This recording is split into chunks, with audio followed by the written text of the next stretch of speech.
नमस्कार, बहुत बहुत धन्यवाद।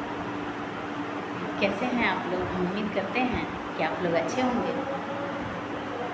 बहुत अच्छा प्रश्न है आपका कि अपराध कौन होते हैं, अपराधी क्यों बन जाते हैं। तो हम कह सकते हैं बच्चों कि अपराधी कोई अपने मन से नहीं बनता।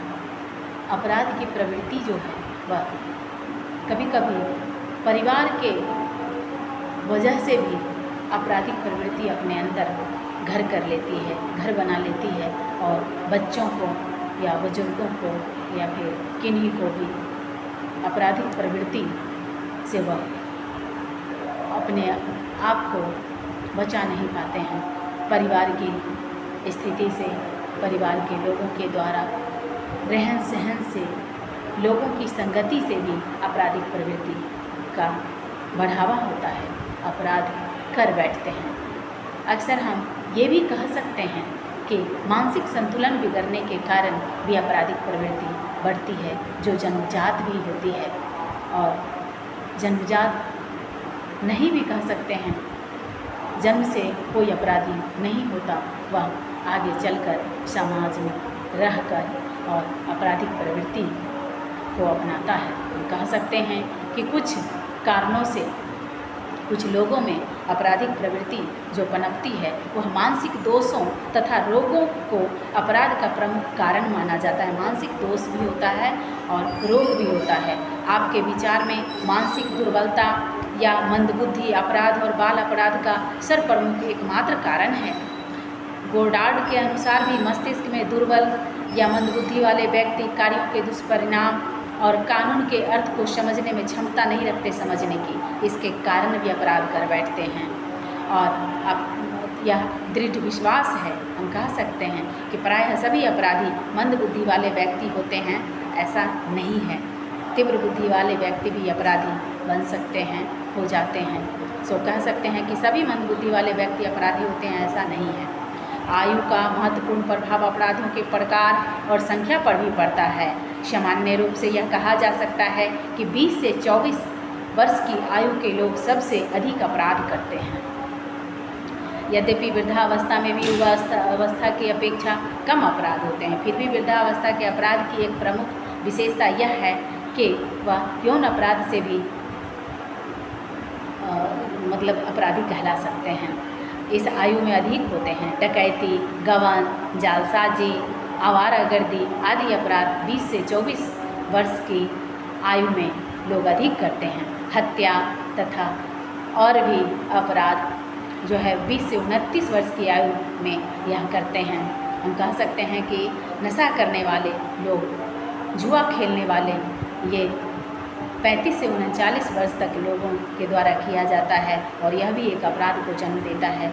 जो जुआ के आदी हो जाते हैं वह आपराधिक प्रवृत्ति इसीलिए अपनाते हैं कि उनका जो गिरोह है वह गिरोह जो है उत्साहित करता है कि जुआ खेलने के लिए धन की आवश्यकता है और वह धन की प्राप्ति कहाँ से होगी, इसके लिए वह शातिर दिमाग जो है काम करता है और फिर वह अपराध को जन्म देता है। वह धन वह पैसे लेकर आते हैं जुआ खेलने के लिए, नशा करने के लिए।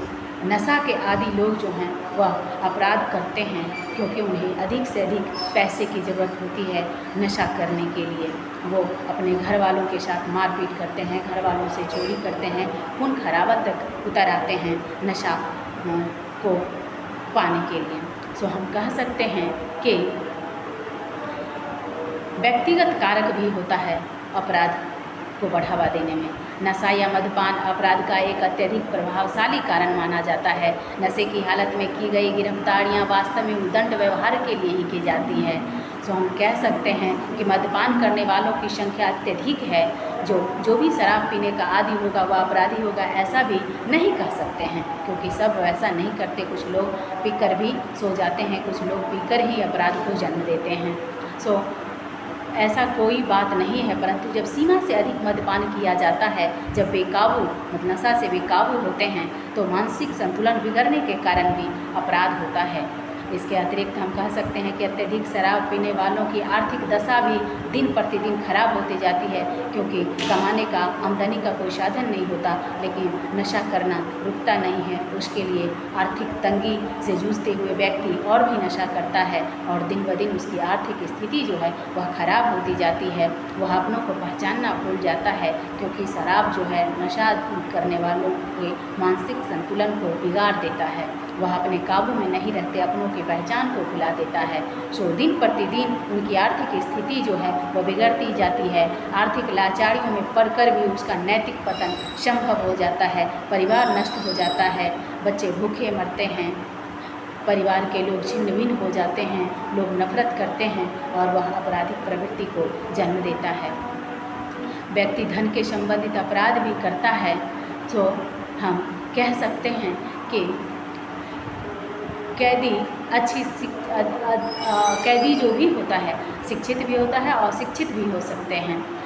तो हम कह सकते हैं कि कैदी केवल कुछ पढ़ना लिखना नहीं जानते वही हो सकते हैं, ऐसा नहीं, पढ़ने लिखने वाले भी हो सकते हैं, क्योंकि कुछ कुछ पारिवारिक माहौल पर भी निर्भर करता है।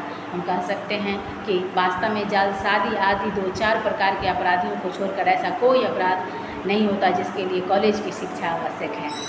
किसी कॉलेज में आपराधिक प्रवृत्ति को जन्म देने के लिए कॉलेज में शिक्षा की आवश्यकता नहीं है। वह अपने आप ही उनके गिरोह मिल जाते हैं, उनके गुट मिल जाते हैं और उसमें वो घुसकर आपराधिक प्रवृत्ति को जन्म देते हैं, आपराधिक प्रवृत्ति अपनाते हैं और फिर लोगों का दुख का कारण बनता है। सो आपराधिक प्रवृत्ति, अपराध लोग को सब कुछ पतन की ओर ले जाता है। उसमें परिवार भी दोषी होता है।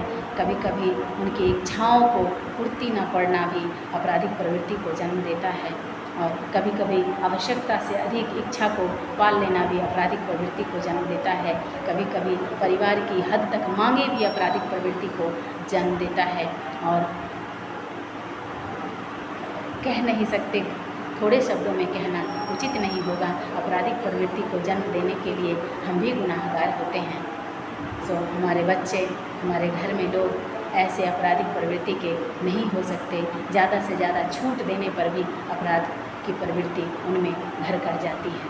सो बहुत बहुत धन्यवाद।